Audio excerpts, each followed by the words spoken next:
Good morning बच्चों, मैं वंदना हिंदी विद्यालय से। बच्चों आज हम स्टैंडर्ड 7 सब्जेक्ट हिंदी और पोएम नंबर 3 पढ़ेंगे। पोएम का नाम है कुंडलियाँ।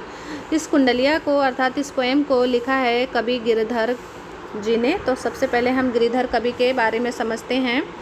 गिरिधर कविराय के समय तथा जीवन के संबंध में प्रामाणिक रूप से कुछ कहना कठिन नहीं है, मतलब सत्य रूप से हम कुछ नहीं बता सकते। इनका जन्म लगभग माना जाता है सन 1713 ईस्वी में। इनकी कुंडलियाँ अधिकांशतः अवधि में मिलती हैं लिखी हुई। इसमें अनुमान लगाया जाता है कि ये अवध प्रदेश के रहने वाले होंगे। गिरिधर कविराय ने 450 से अधिक कुंडलियाँ लिखी हैं। इनकी कुंडलियाँ अत्यंत लोकप्रिय हैं। इस लोकप्रियता का कारण है कि इनकी कुंडलियों में व्यवहारिक जीवन के लिए अत्यधिक महत्वपूर्ण बातों का बोध होता है। मतलब बच्चों, इस कुंडली को जो भी पढ़ेगा उससे जो सीख मिलेगी वो अपने जीवन में उतारेगा तो आगे बढ़ेगा, सफलता पाएगा। और नीति विषयक बातों का सरल और सीधी भाषा शैली में वर्णित भी किया है इन्होंने। इनकी कुंडलियों में नीति की परंपरागत बातें तथा अनुभव पर आधारित नई बातों का भी समावेश देखने को मिलता है। तो बच्चों, सबसे पहले जो यहाँ पे पंक्ति है हम उसको पढ़ते हैं। बिना विचारे जो करे सो पाछे पछताए, काम बिगाड़े आपना जग में होत हंसाए।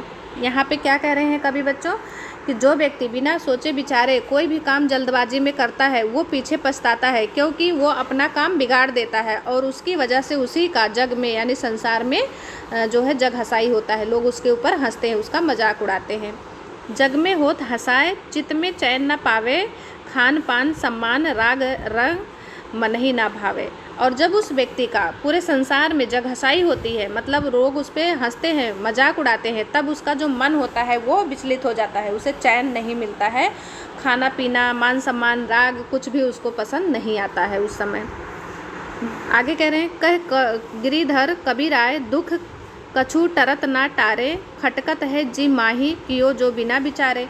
अब जो इससे बच्चों दुख मिलेगा व्यक्ति को, वो दुख कितना भी दूर करने की कोशिश करेगा, टरत नटारे मतलब दूर करने की कोशिश करेगा, पर वो नहीं ख़त्म होगा, क्योंकि उसने अपनी मूर्खता से ये जो दुख उत्पन्न किया है वो विकट हो जाता है और वो दुख हमेशा उसके जी में, उसके दिल में खटकता रहता है, जिससे उसको कुछ पसंद नहीं आता है।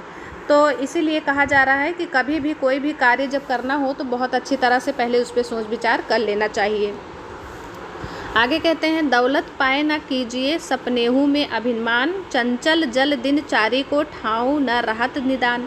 कह रहे हैं कि बच्चों, कोई किसी भी व्यक्ति को धन दौलत पा करके अभिमान सपने में भी नहीं सोचना चाहिए, अभिमान नहीं करना चाहिए, क्योंकि जो धन होता है वो चंचल होता है, जल के समान चंचल होता है। जैसे जल बहता रहता है, एक जगह नहीं टिकता, उसी तरह से धन भी एक जगह टिकता नहीं है, वो भी हमेशा आता रहता है और जाता रहता है। इसीलिए कभी भी व्यक्ति को धन पाकर अभिमान यानी घमंड नहीं करना चाहिए, कोई बहुत बड़ा धनी हो गया है। ठाऊ ना रहत निदान, जियत जग में यश लीजे, मीठे वचन सुनाए विनय सब ही कीजिए। कह रहे हैं कि जब धन जग में तो रहता नहीं है और उससे जो है आपको कोई फ़ायदा होने वाला नहीं घमंड करने से। अगर आपको मान सम्मान इस संसार में पाना है तो आप मीठे वचन बोलिए, सभी को मीठे वचन बोलिए और सभी के मीठे वचन सुनाइए और सबसे जो है विनम्र भाव से विनती कीजिए, बात कीजिए, तब जा कर के आपको इस जग में, इस संसार में यश मान सम्मान प्राप्त होगा। कह गिरिधर कबीराय, अरे यह सब घट दौलत, पाहुन निसी दिन चारी रहत सभी के दौलत। इस तरह से जो है कवि गिरधर जी समझाते हैं कि ये जो है धन दौलत ये सब घटता बढ़ता रहता है, किसी दिन वो बढ़ता है, किसी दिन घटता है, किसी के पास 4 दिन रहता है और किसी के पास जो है तुरंत चला जाता है।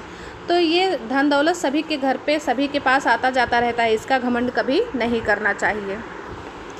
साईं अपने चित्त की भूली ना कहिए कोई। अब आगे दूसरी सीख देते हैं बच्चों कि साईं अपने चित्त की यानी किसी भी व्यक्ति को अपने मन की बात भूल से भी किसी को बताना नहीं चाहिए। तब लागी मन में राखिए जब लागी कारज हुए। जब तक वो काम आपका पूरा नहीं हो जाता है तब तक उस काम के बारे में, उस बात के बारे में किसी को भी बताना नहीं चाहिए। अगर पहले से बता के रख दोगे, काम पूरा नहीं होगा तो वो व्यक्ति आपका मजाक उड़ाएगा। इसीलिए कहते हैं, साईं अपने चित्त की धूली ना कहिए कोई, तब लागी मन में राखिए जब लागी कारज होई। यानी जब तक आपका काम पूरा नहीं हो जाता है तब तक आप अपने मन की बात अपने मन में दबा कर रखना चाहिए। जब लागी कारज होई भूली कबहु नहीं कहिए, दुर्जन तातो होए आप सियरे हैं रहिए। अब आगे क्या कह रहे हैं, जब तक आपका काम नहीं हो जाता है तब तक उस बात को आपको किसी से भूल कर भी नहीं कहना है, क्योंकि दुर्जन लोग जो होते हैं वो आपसे सयाने होते हैं। आप समझोगे कि हम इनसे चतुर हैं, होशियार हैं, लेकिन वो आपसे सयाने होते हैं। वो मौका पाते ही आपके जो है मजाक उड़ाना शुरू कर देंगे। कह गिरधर कबीराय बात चतुरन के ताई, करतूती कह देत आपे कहे न जाई। तो इस तरह से गिरधर कवि जो हैं वो कहते हैं, चतुराई के साथ इस बात को बताते हैं कि कभी भी किसी व्यक्ति को अपनी करनी का बखान नहीं करना चाहिए। उसकी जो करनी होती है ना, वो अपने आप जो है समाज में लोगों को बता देती है कि आप किस तरह के व्यक्ति हैं। तो इस तरह से ये पूरा जो है भावार्थ यहाँ पे समाप्त होता है। इसको लिखना है, याद करना है। इसके बाद शब्दार्थ टिप्पणी है, इस शब्दार्थ टिप्पणी को भी लिखकर आपको याद करना है। नीचे आता है बच्चों अभ्यास के प्रश्न। पहला प्रश्न है यहाँ पे, निम्नलिखित प्रश्नों के उत्तर दीजिए। तो नंबर 1, बिना विचारे काम क्यों नहीं करना चाहिए? क्या होता है बच्चों? हाँ, बिना विचारे जो व्यक्ति काम करता है वह व्यक्ति जग में हंसी का पात्र बन जाता है। इसीलिए व्यक्ति हंसी का पात्र कैसे बनता है? तो उल्टा इसी का तुरंत आ जाएगा आंसर कि जो व्यक्ति बिना विचारे काम करता है वो हंसी का पात्र बन जाता है, क्योंकि वो काम बनता नहीं है, बिगड़ जाता है, इसी के लिए लोग उस पर हंसते हैं। तीसरा, दौलत पाकर अभिमान क्यों नहीं करना चाहिए? क्योंकि बच्चे दौलत जो होता है वो चंचल होता है, जल के समान, एक जगह स्थिर नहीं होता। आज तुम्हारे पास है, कल वहाँ से जा भी सकता है, इसलिए कभी भी दौलत पाकर घमंड नहीं करना चाहिए। नंबर 4, गिरिधर कबीराय ने धन की तुलना में यश को श्रेष्ठ क्यों बताया है? क्योंकि धन पाकर व्यक्ति यश सम्मान नहीं पा सकता है, लेकिन यश और मान सम्मान जो है वो व्यक्ति अपनी मीठी बोली बाणी से प्राप्त कर सकता है, इसीलिए यश को श्रेष्ठ बताया है। दौलत को किसके समान चंचल कहा गया है? तो बच्चों दौलत को जल के समान, पानी के समान चंचल कहा गया है। जिस तरह से पानी बहता रहता है उसी तरह से धन आता और जाता रहता है। अपने मन की बात क्यों छिपानी चाहिए? अभी अभी मैंने पढ़ाया बच्चों, बताइए। हाँ, क्योंकि अपने मन की बात जब तक काम पूरा ना हो जाए तब तक नहीं बताना चाहिए। मान लो आप कोई काम करने गए और आपका काम पूरा नहीं हुआ और वो बात सबको बता दिए, तो बाद में लोग उस आप पे जो है हंसेंगे, आपका मजाक बनाएंगे। इसीलिए अपने मन की बात अपने मन में छिपानी चाहिए। अगला प्रश्न है, सोचकर उत्तर दीजिए। क्या धन जीवन में आवश्यक है? अगर है तो क्यों? तो इसका उत्तर है, जीवन में धन आवश्यक है, क्योंकि धन से कोई भी व्यक्ति अपनी इच्छा पूरी कर सकता है। और जिन लोगों के पास ज़्यादा धन होता है उन्हें धन का घमंड होता है। इससे ज़्यादा धन गरीबों को आश्रय और अच्छे कार्यों में उपयोग में लेना चाहिए। मतलब धन जो है वो जीवन में आवश्यक है बच्चों, ज़िंदगी को चलाने के लिए धन की आवश्यकता है, लेकिन आपको जितना आवश्यक है उतना ही होना चाहिए, ज़्यादा नहीं होना चाहिए। ज़्यादा धन आने से व्यक्ति जो है घमंडी हो जाता है। दूसरा है, धन की अपेक्षा मान सम्मान बड़ा है। आप इस उक्ति से सहमत हैं? और अगर हैं तो क्यों? तो इसका उत्तर कुछ इस प्रकार है बच्चों। धन जो है वो चंचल जल के समान होता है। जिस प्रकार जल एक स्थान पर स्थित नहीं होता है और एक स्थान से दूसरे स्थान तक वो आता जाता रहता है, उसी प्रकार धन भी एक स्थान से दूसरे स्थान पे आता जाता रहता है। इस संसार में कुछ भी स्थिर नहीं है, इसीलिए हम जब तक इस संसार में जीवित रहें तब तक अच्छे कार्य द्वारा अपने यश को प्राप्त करें, क्योंकि वही जो है हमारे लिए सबसे बड़ा सम्मान और धन है।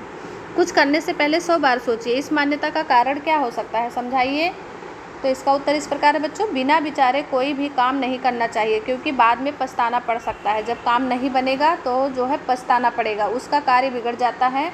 बिना विचारे सोचे जो काम करता है, संसार में उसकी हंसी होती है और मन में जो है उसकी अशांति फैल जाती है। खान पान सम्मान सब उसको मनोरंजन आदि बेकार लगने लगते हैं। इसीलिए बिना सोचे विचारे कभी भी कोई काम नहीं करना चाहिए। क्वेश्चन नंबर 2, निम्नलिखित शब्दों के लिए काव्य में से प्रयुक्त शब्द ढूंढ कर लिखिए। तो यहाँ पे प्रयुक्त शब्द ढूंढ कर लिखना है, ये आप अपनी कविता में से स्वयं लिखिएगा। जैसे यहाँ पे मैं बता दे रही हूँ संसार, तो यहाँ जग विश्व, मेहमान अतिथि भगवान, हटाना, हटाना का टालना हो जाएगा, काम का कारज हो जाएगा, पानी का जल, बुरे लोग का दुर्जन और जगह का ठाव, चतुर का चातुर्य या जो है चालाक। क्वेश्चन नंबर 3, निम्नलिखित काव्य पंक्ति में से रिक्त स्थानों की पूर्ति कविता के आधार पर कीजिए। तो ये प्रश्न आप खुद ही भरिएगा पंक्ति में से देख देख करके बच्चों, इतना आप खुद कीजिएगा। क्वेश्चन नंबर 4 है, विलोम शब्द लिखिए। तो सम्मान का हो जाएगा अपमान, यश का अपयश, विनय का कठोर, दिन का रात, दुर्जन का सज्जन, चतुर का मूर्ख। इस तरह से जो है आपका ये स्वाध्याय पूरा यहाँ पे हुआ। 5वां प्रश्न है, इसमें बताया है किसी भी भाषा में विराम चिन्ह अति आवश्यक है, अतः विराम चिन्ह की जानकारी होनी चाहिए। ये जो पीछे पूर्ण विराम लगता है बच्चों, जहाँ पे वाक्य पूरा हो जाता है, हिंदी में प्रयोग होने वाले मुख्य विराम चिन्ह पूर्ण विराम, अर्ध विराम, अल्प विराम, प्रश्नवाचक चिन्ह, विस्मयबोधक चिन्ह आदि दिए जाते हैं। नीचे लिखे वाक्यों में उचित विराम चिन्ह लगाइए। अरे बाप कब आए, तो इसमें बच्चों आएगा विस्मयबोधक चिन्ह। माँ बेटा मन लगाकर काम किया करो, माँ बोलता है बेटा मन लगाकर काम किया करो, तो इसमें कौन सा आएगा, पूर्ण विराम। हे ईश्वर शक्ति दो, इसमें भी पूर्ण विराम। वह परिश्रमी, ईमानदार, स्वस्थ और सुंदर है, तो इसमें जो है आ जाएगा अल्प विराम। वह परिश्रमी, अल्प विराम, ईमानदार, स्वस्थ और सुंदर है। वह क्या करता है, यहाँ भी जो है आ जाएगा अल्प विराम। क्या सोचता है यह जाना आवश्यक है, जानना। तो ये इस तरह से जो है आपको इस विराम चिन्हों का भी ज्ञान होना चाहिए। तो यहाँ पे ये पोएम कंप्लीट होता है। इसको आपको पढ़ना है, याद करना है लिखकर। Okay, thank you.